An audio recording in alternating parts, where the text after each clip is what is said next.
একীভূত হওয়ার প্রক্রিয়ায় আছে তরুণদের দুটি রাজনৈতিক দল, জাতীয় নাগরিক পার্টি এনসিপি ও গণ অধিকার পরিষদ।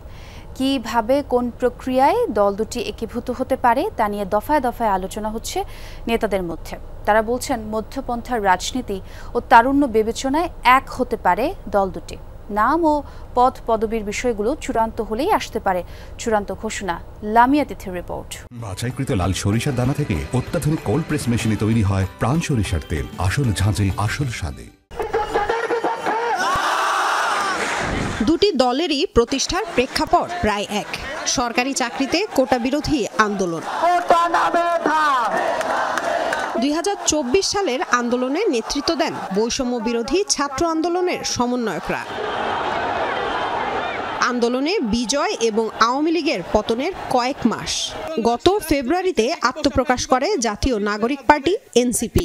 প্রচলিত বাম বা ডানপন্থার বদলে মধ্যপন্থী রাজনৈতিক দর্শনের ঘোষণা দেয় তারা, যার মূলনীতি সাম্য, ন্যায় বিচার ও সুশাসন। লক্ষ লক্ষ শিক্ষার্থী রাজপথে আন্দোলন করছে। গণ অধিকারের শুরুটা তার আগের পর্বে। 2018 সালে কোটা আন্দোলন ঘিরে গঠিত হয় বাংলাদেশ সাধারণ ছাত্র অধিকার সংরক্ষণ পরিষদ।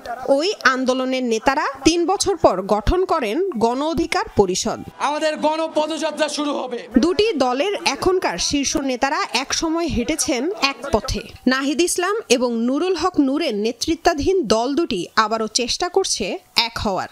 এ নিয়ে কয়েক দফা আলোচনাও করেছেন নেতারা। সংসদ নির্বাচন ঘিরে কতটা এগিয়েছে আলোচনা? সার্জিস আলম এবং রাশেদ খান দুজনের কণ্ঠেই শোনা গেল ঐক্যের আভাস। মূলত একসাথে পথ চলার ব্যাপারে আলোচনা হয়েছে এবং এইটা কিভাবে আসলে সামনের দিকে এগিয়ে নিয়ে যাওয়া যায়, সেক্ষেত্রে আমাদের উভয় পার্টির মধ্যে আসলে আন্তরিকতা আছে। কিন্তু আমরা এখনই যে আসলে বিলীন হয়ে একটা নতুন দল গঠন করছি, এ ধরনের কোনো আনুষ্ঠানিক আলোচনা হয়নি। এখনো আলোচনা চলছে এনসিপির সাথে গণ অধিকার পরিষদের, এবং আমরা এখন পর্যন্ত আলোচনা পজিটিভ দিকে এগুচ্ছে। তারুণ্য নির্ভর দল হলেও ডাকসু এবং জাকসু নির্বাচনে ভালো ফল করেনি এনসিপি বা গণ অধিকারের অনুসারীরা, যেটিকে নিজেদের মধ্যে ভাগাভাগি মনে করেছেন অনেকে। তাই সামনে আসছে ঐক্য বা একীভূতের প্রসঙ্গ। আমরা মনে করি যে এটা একটা আগামীর বাংলাদেশের রাজনীতিতে যারা অতি উৎসাহী এবং পুরাতন কালচারগুলোকে আষ্টেপৃষ্ঠে জড়িয়ে ধরে রাজনীতি করতে চায়, তাদের জন্য একটা বার্তা।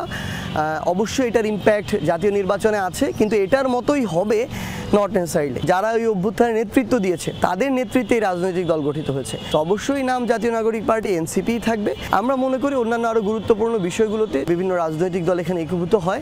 তাদেরকে কিভাবে সম্মান তাদের প্রতি প্রদর্শন করা যায়, তাদের নেতাকর্মীদের প্রতি, ওই বিষয়ে আমাদের সর্বোচ্চ সচেষ্ট থাকবো আমরা। ইউনিটি প্রসেসটা চমৎকারভাবে যদি এনসিপি করতে পারে, সেক্ষেত্রেই শুধুমাত্র একটা বড় পার্টি গঠন হওয়ার সম্ভাবনা রয়েছে। দুটি দল একীভূত হলে পুনঃবন্টন হবে পদ পদবি। সেক্ষেত্রে দুপক্ষেরই ছাড় দেওয়ার মানসিকতা দেখাবে বলে আশাবাদী রাশেদ খান ও সার্জিস আলম। যখন দুইটি রাজনৈতিক দল একটি রাজনৈতিক দলের জায়গায় আরেকটি রাজনৈতিক দল এসে একীভূত হবে, খুব স্বাভাবিকভাবেই তাদেরকে ততটুকু রেসপেক্ট আমাদের শো করতে হবে।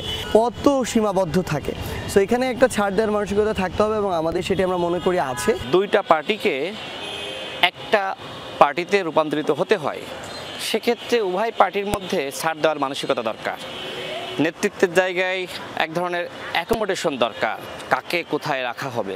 এখন আপনি যদি একদমই ছাড় না দেন, আপনি যদি বাকিদেরকে কোঅ্যাপ না করতে চান, তাহলে তো আসলে ওয়ান পার্টি হওয়া যায় না।